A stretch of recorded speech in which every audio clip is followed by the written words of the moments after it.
if you were anywhere on the planet Earth, there's a good chance you saw the Kendrick Lamar show. If you don't know, Kendrick Lamar, one of the great rappers of his generation, maybe in the minds of some, the greatest rapper of all time. Again, not my choice, but look, after last night, look, sometimes you gotta pop out and show. You know what I'm saying? Well, Kendrick Lamar gave a concert called The Pop Out, Ken and Friends. Now that is slang anyway, but he has that line in Not Like Us where he says sometimes you gotta pop out and show in words, right? So there were layers to the performance. Well, Kendrick Lamar decided to perform it. He decided to perform it on Juneteenth. He decided to perform it in LA. He decided to perform it in a stadium full of people. And when I tell you, people showed up, and as you can see here, people showed out, and Kendrick showed out. He did all the diss records from 616, Euphoria, Meet the Grams, and of course, Not Like Us. He did all the songs. He also mixed in other songs that make him him. I mean, you can't talk about Kendrick Lamar and not talk about All Right. You can't talk about Kendrick Lamar and not talk about I said All Right, Good Kid, Mad City, the whole album, but definitely Sing For Me, I'm Dying of Thirst if you talk to me. But for others, it might be, the mainstream singles. But whatever you love about Kendrick gives you a lot of a lot of material to enjoy. He puts out content fairly consistently and constantly, despite what J. Cole said in his one diss record.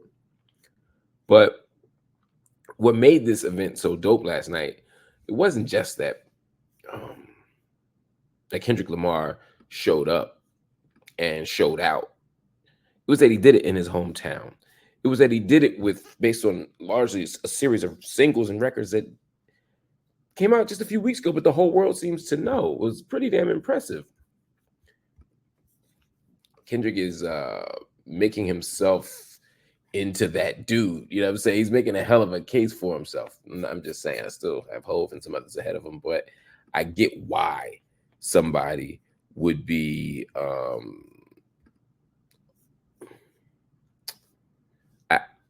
I see why somebody would say that. Is all I'm gonna say. I don't want to get into that conversation because then y'all gonna be mad at me. But I will say this: after Kendrick, or as Kendrick is performing and doing all the songs and doing all the stuff, it's very clear a few things. One, the world don't really rock with Drake, or at least they take pleasure in watching Drake get his comeuppance. He's gonna be talking to his therapist about this for years, I promise you. But there was something else here. Kendrick Lamar was able to bring onto that stage. When you look at him rapping right here, he's rapping by himself. But there's a moment where, you see Russell Westbrook, you see cousin, what's his name? He played for the Bulls and the Raptors. Anyway, you see Russell Westbrook. You see the Canadian people. You see the LA people. DeMar DeRozan. So I was thinking of the LA guy. So you got DeMar DeRozan. You got Russell Westbrook. You got Dr. Dre introducing the song and for not Like Us. You got all these West Coast people. I was a little disappointed not to see Game there. Shout out to Game, one of the better rappers to ever come out of the West Coast. But there were people there, a lot of rappers there. On the stage were also Bloods and Crips, people from different sets. There was a possibility of extraordinary and unprecedented violence on that stage, but there wasn't. And you gotta attribute some of that gratitude and also some of that success to Kendrick. He united folk. There was a moment at the end of, or the tail end of what seemed like the wind down period of the battle between Drake and Kendrick Lamar, where I was like, all right, this doesn't feel good. I think Questlove said something about it too. Like, this doesn't feel good. This is just people snitching on each other, people talking trash, people attacking deep psychological stuff. No one's going to be better for this. So I was happy to see it get back to the records. I was happy to see it be fun again. It definitely seemed fun again. But when you look up on that stage, all of LA was up there. It felt like Bloods, all the sets, all the gangs, everything. That's beauty. That's power. That's effort. I was so happy to see that. There was a humility to Kendrick, even at as he's going up there still chopping Drake's head off. Now look, he already beat Drake. The whole world knows that. My 2-year-old literally was walking around the house going wop wop wop wop wop. Like, it's a wrap. Once that happens, you know, it wasn't the most lyrical song. It was just a great song. That knocks. They played that song 5 times in a row. I'm not exaggerating. If I'm lying, I'm flying. They played that song 5 times in a row at the show. And the more he played it, the more people got involved. The more people chanted the words.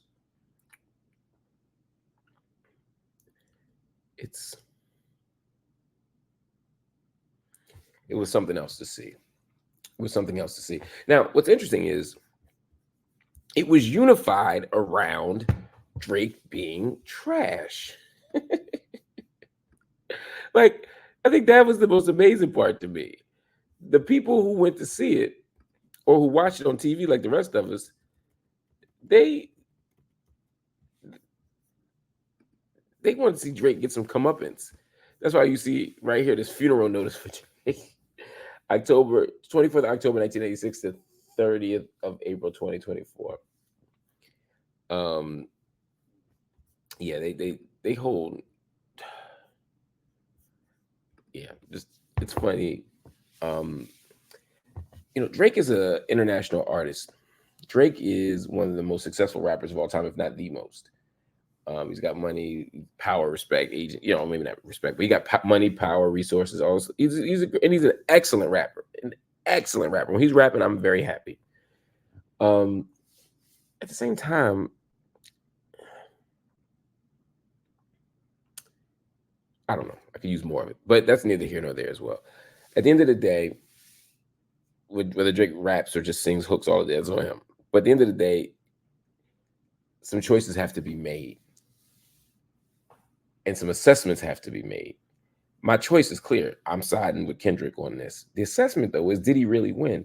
Because sometimes you can have the better song and still lose the battle, or vice versa, right? You can have the better verse, you can have the better words, but you can't make a track. So, in this case, to me, it's undisputed. Drake lost his battle, and Kendrick is still going.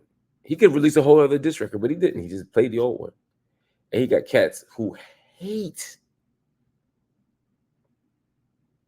their gang opponents who are up on that stage. Like, look, I might be Piru, but tonight I'm from LA. I might be rolling 60, but you know what? I am LA, or I'm Compton, or I'm Watts, whatever, right? Point being, people united under a common cause. They didn't get to go to the Lakers Super Bowl party. They didn't get to see the Dodgers, but oh man, you know what? They got to see Drake defeated. It was like it was like the coronation of the new king. Whew.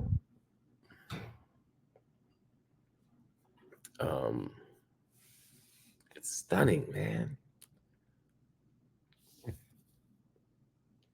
It's stunning. The question is now, it is a question we'll take up maybe over the weekend as well with some music folk. Is Drake's career done? Is Drake done? Is Drake's career over?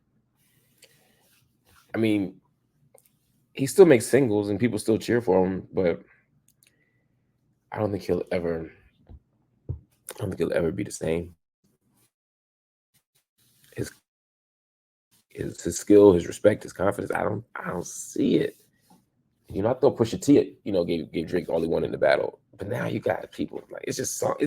I mean, can you imagine the entire arena is literally singing about you being a pedophile and singing about you choosing the wrong girls, saying that you're not black. Again, I don't know what's true and what's not because cats be making up stuff for battle raps. But what I will say is, a whole stadium full of people talking shit about you or laughing at people, someone who is talking shit about you is tragic.